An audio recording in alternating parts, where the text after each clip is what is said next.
Hello, I hope everyone's having a wonderful week. Today I'm going to be showing how to make this vegan lemon meringue pie. Welcome to the world of impossibly vegan. This is actually a really simple recipe, and if you're not totally comfortable with baking, don't worry, I've made it super easy to follow along, so just keep watching and you'll learn exactly how I made this amazing pie.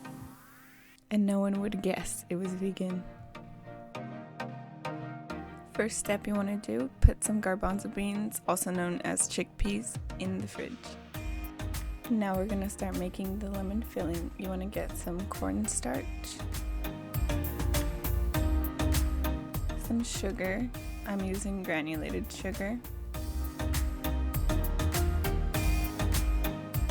Then you want to get some coconut milk. I'm using canned, but any type works. And last but not least, 2 lemons.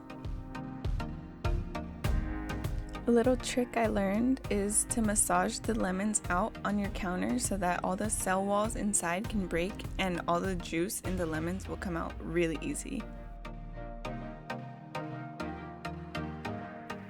I'm just about done with the second lemon. Now they're nice and juicy, time to zest them. You want to get as much zest as you can from the lemons, but without scraping the white part, because the white part is really bitter and you don't want to put that in your pies. This gives us around 1 or 2 tablespoons of lemon zest. Next, grab a cup and cut your lemons in half. Then, time to juice them. Get as much juice as you possibly can from these babies because you don't want to waste anything. The more flavor, the better. In total, you want to have 3/4 of a cup of lemon juice. Right here, I had barely had a half a cup, so I added another 1/3, which is about 3/4, but yeah, 3/4 is what you need. Now I'm grabbing another measuring cup to measure out the coconut milk. You want to have 1 cup total of coconut milk, and you just want the top layer, not the watery part. Time to grab a pan and take it to the stove. Don't turn the heat on yet. First, add 1/3 of a cup of cornstarch. Then 1 cup total of sugar. I had only had small measuring cups, so I scooped multiple times, but yeah, it's 1 cup total. You could use any sweetener you want. I used some stevia at the end. Then add your 3/4 of a cup of lemon juice. After that, we're gonna add the cup of coconut milk. And now our little lemon zest. This is where most of the flavor of the pie really comes out from. At this point, you want to turn your heat up to medium-high and start mixing. And you want to just keep mixing, continuously mix, take out all of the little chunks of corn flour that are in there. And then you want to get a wire whisk and you just whisk away until the mixture starts to get really thick. I sped it up for the sake of time, but it took me about 5 to 7 minutes total.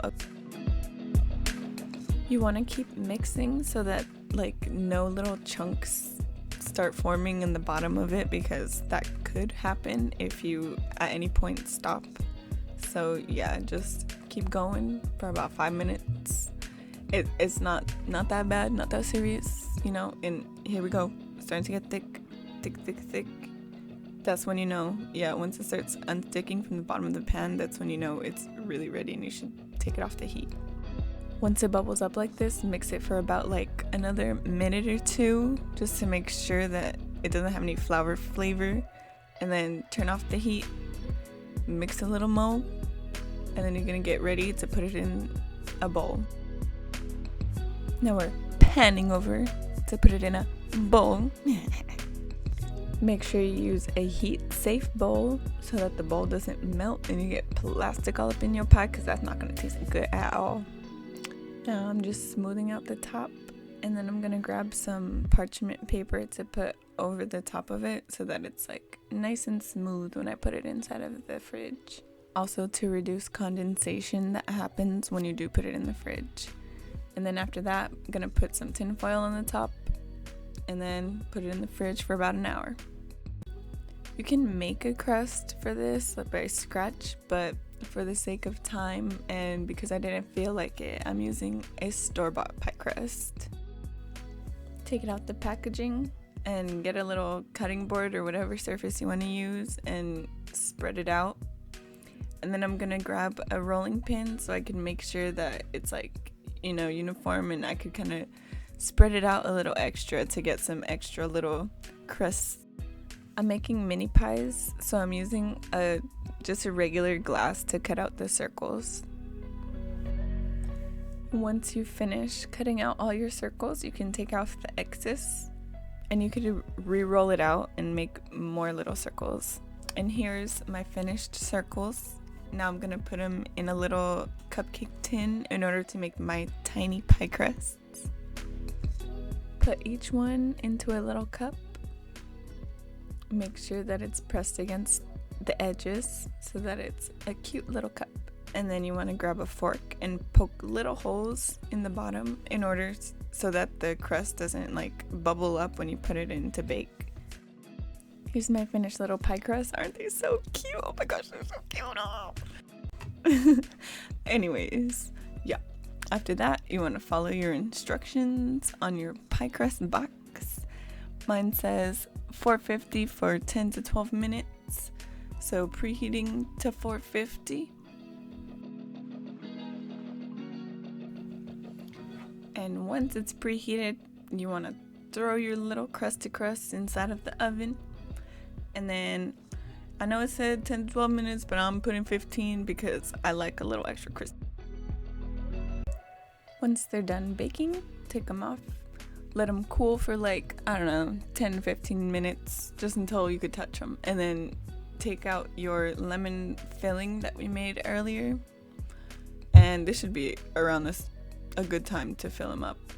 So you just want to grab little spoonfuls and stick them inside of the crusts. And then I'm just using a little butter knife to flatten out the tops. You don't have to do this, but I just think it makes it look a lot prettier. And then this is all of the pies completely full. Yeah! Oh, they're so cute. And you could stop here if you don't want to make the meringue, but if you do want to make the meringue, then we're going to go and make it right now. I'm going to show you how to make it in this video. I'll also put a separate video later, but yeah, I'm just going to do it all in this one. Remember the garbanzo beans from earlier? Now it's time to take them out of the fridge. Cute little can of garbanzos. And you're also going to need some powdered sugar, also known as a confectioner's sugar at some stores. A little bit of cornstarch, not completely necessary, just if it's too watery, throw some in there. Also going to use a tiny bit of lemon. And also a little bit of baking powder if you don't have cream of tartar, and half a cup of granulated sugar. And for a little extra flavor, I'm going to throw in a little bit of vanilla extract. You can use whatever extract you like though. Now we're going to open this can of garbanzo beans. Poof, magic, it's open. Then we're going to strain out the beans. You don't have to do it the way that I did it here. But yeah, I just like to live on the edge a little. Like to live like Larry, if you know what I mean. After you get the juice, put the garbanzos back in the can. You can use them for something else. You can make some hummus. You could roast them. Stay tuned for those recipes. Now I'm going to grab my little lemon. And I made sure to use a tiny one because we're not going to need the whole thing. You'll see. See, only a half a teaspoon of lemon juice for this meringue part. Okay, so now we're going to put a half a cup of the garbanzo bean water inside of a metal mixing bowl.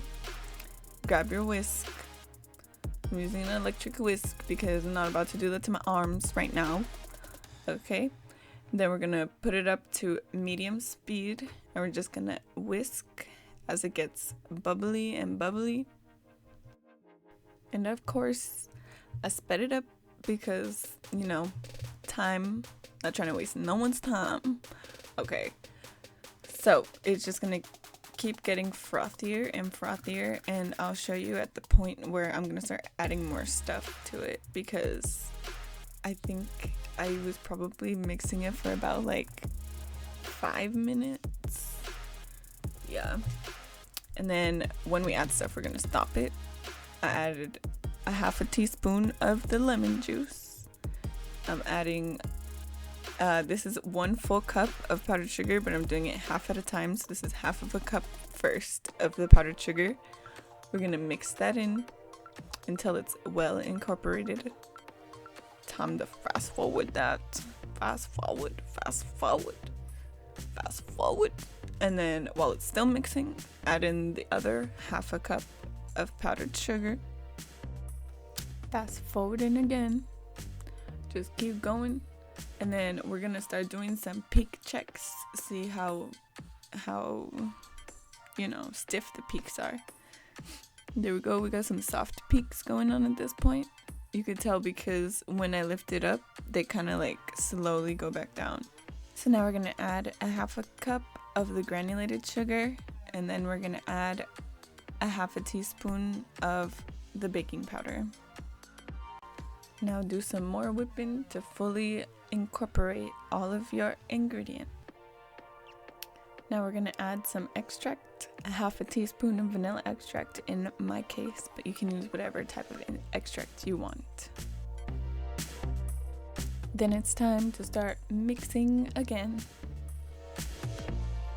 Fast forward, we're just mixing around. You want to stop every now and then to do your peak checks. At this point, these peaks are very stiff. This is exactly what you want. You want to be able to lift the bowl upside down and have nothing fall out. You see how I'm like kind of tilting it 90-degree angle? Nothing is moving. That's exactly what you want. Here's a little close-up shot of this beautiful meringue. So gorgeous. Finally, grab your filled up lemon meringue pies, or not meringue yet, but yeah, grab your meringue, fill up your little lemon pies, and then that's pretty much all there is to it. You just gotta cover up those pies with that meringue and you're ready to eat them, and they're so delicious. Better than any regular lemon meringue pie I've ever had in my life. I hope you think the same. Let me know what you think if you do try it. And here, I'm about to give you a little close-up shot. Make you a little hungry. Hope you try it. You will not regret it. I guarantee it. Like, make it for your family. Make it for yourself. Make it for everyone. Because these things are delicious. But yeah, I hope you enjoyed this video. If you did, don't be shy. Let me know. Hit that like button, hit that subscribe button. Send me a little comment. I love reading comments. So yeah, let me know if you try this recipe out. Let me know what you think of it if you do try it out, or when you do try it out. And yeah, join the Impossibly Vegan family. Welcome. Stay tuned for more Impossibly Vegan recipes.